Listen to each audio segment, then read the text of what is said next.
अडानी समूह ने अमेरिकी शॉर्ट सेलर हिंडनबर्ग रिसर्च द्वारा लगाए गए आरोपों से निजात पाने और इन्वेस्टर्स और रेगुलेटर्स को आश्वस्त करने के लिए अपनी कुछ कंपनियों के स्वतंत्र ऑडिट के लिए एक अकाउंटेंसी फर्म ग्रांट थॉर्नटन को नियुक्त किया है।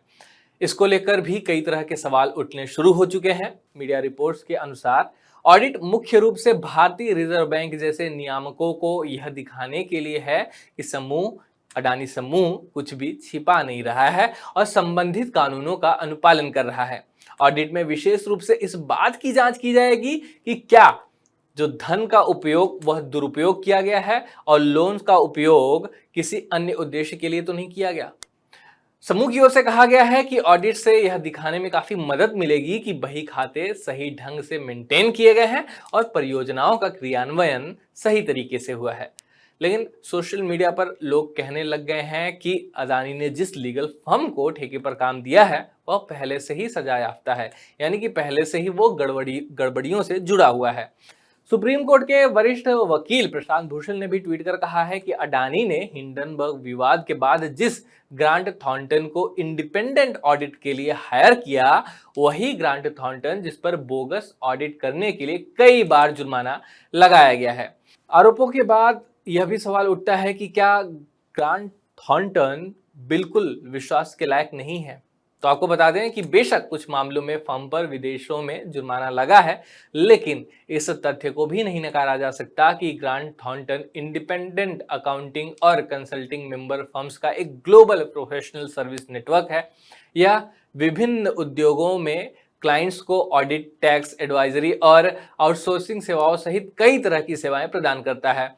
और अगर आप गूगल करेंगे तो पाएंगे कि दुनिया की टॉप 10 इंडिपेंडेंट अकाउंटिंग फर्म्स में जो उनकी एक सूची है उसमें आप इस फर्म का भी नाम पाएंगे। टॉप 10 फर्म्स की सूची में इस फर्म का नाम आप पाएंगे। अपने शेयरों में जारी उतार चढ़ाव के बीच अडानी समूह ने सोमवार को यह कहते हुए बाजार को आश्वस्त करने का प्रयास किया था कि उसकी विस्तार योजनाएं बरकरार हैं, व्यापार योजनाएं भी पूरी तरह से वित्त पोषित हैं और समूह शेयरधारकों को रिटर्न देने के प्रति आश्वस्त है। इसके बाद खबर आई थी कि गौतम अडानी अमेरिकी लीगल फर्म वॉचटेल को हायर कर सकते हैं। लगातार घटती संपत्ति के बीच उद्योगपति गौतम अडानी हिंडनबर्ग के फाउंडर नाथन एंडरसन के खिलाफ लीगल एक्शन लेने की फिराक में है। फाइनेंशियल टाइम्स की रिपोर्ट के अनुसार इसके लिए गौतम अडानी अमेरिकी लीगल फर्म वॉचटेल को हायर कर सकते हैं। अमेरिकी लीगल फर्म वॉचटेल चर्चित और विवादित मामलों की कानूनी लड़ाई के लिए मशहूर है। ऐसी जानकारी है कि समूह ने अपनी legal firm Cyril Amarchand Mangaldas के जरिए अमेरिकी फर्म से संपर्क किया है। बता दें कि हिंडनबर्ग की रिपोर्ट के बाद गौतम अडानी अरबपतियों की सूची में तेजी से खिसकते हुए तीसरे से 21वें स्थान पर आ गए हैं। अमेरिका स्थित शॉर्ट सेलर हिंडनबर्ग की रिसर्च की 24 तारीख की रिपोर्ट में आरोप लगाया गया कि अडानी ने ऑफशोर टैक्स हेवन और स्टॉक हेरफेर का उपयोग करके कॉरपोरेट इतिहास में सबसे बड़ा धोखा हासिल किया। समूह ने सभी आरोपों से इनकार करते हुए उन्हें दुर्भावनापूर्ण, आधारहीन और भारत पर सुनियोजित हमला बताया था। यानी कि जो उनके ग्रुप को टारगेट किया गया था, उनकी कंपनियों को टारगेट किया गया था, उसको अडानी ने भारत पर हमला बताया था। इसने हिंडनबर्ग को मैनहट्टन का मैडॉफ भी कहा और उसे दिवंगत फाइनेंसर और धोखेबाज बर्नी मैडॉफ से जोड़ा। हिंडनबर्ग रिसर्च की रिपोर्ट आने के बाद गौतम अडानी ग्रुप की कंपनियों के शेयरों में भारी बिकवाली देखी जा रही है।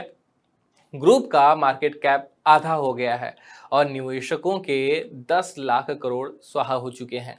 शेयर बाजार की इस कमजोरी के बीच बहुत से लोग अडानी ग्रुप की कंपनियों के शेयरों में निवेश करने के बारे में भी सोच रहे हैं। पिछले कुछ कारोबारी सत्र में अडानी ग्रुप के शेयरों में भारी बिकवाली देखी गई है और वह काफी कमजोर हुई है।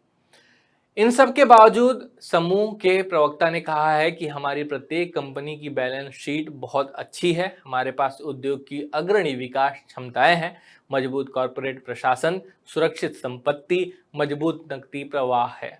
हमारी व्यावसायिक योजना पूरी तरह से वित्त पोषित है। समूह ने वृद्धि लक्ष्य और पूंजीगत व्यय में कटौती की खबरों को भी खारिज किया है। समूह की ओर से कहा गया है कि परियोजनाओं में देरी हो सकती है, लेकिन किसी को भी स्थगित नहीं किया गया है। सौर, हरित, हाइड्रोजन और हवाई अड्डों के विस्तार की योजनाएं पटरी पर हैं। इस मामले में सरकार के रुख की बात करें तो आपको बता दें कि केंद्र सरकार ने सोमवार को सुप्रीम कोर्ट को बताया कि शेयर बाजार के लिए रेगुलेटरी मैकेनिज्म को मजबूत करने के लिए एक्सपर्ट पैनल गठित करने के प्रस्ताव को लेकर उसे कोई आपत्ति नहीं है। केंद्र सरकार और सेबी की ओर से पेश सॉलिसिटर जनरल तुषार मेहता ने कहा कि मार्केट रेगुलेटर और अन्य वैधानिक इकाइयां हिंडनबर्ग रिसर्च की रिपोर्ट आने के बाद उपजी परिस्थितियों से निपटने के लिए तैयार हैं। इस मामले में आपकी क्या राय है, आप कमेंट बॉक्स में जरूर लिखें। यह वीडियो यहीं समाप्त होता है। धन्यवाद।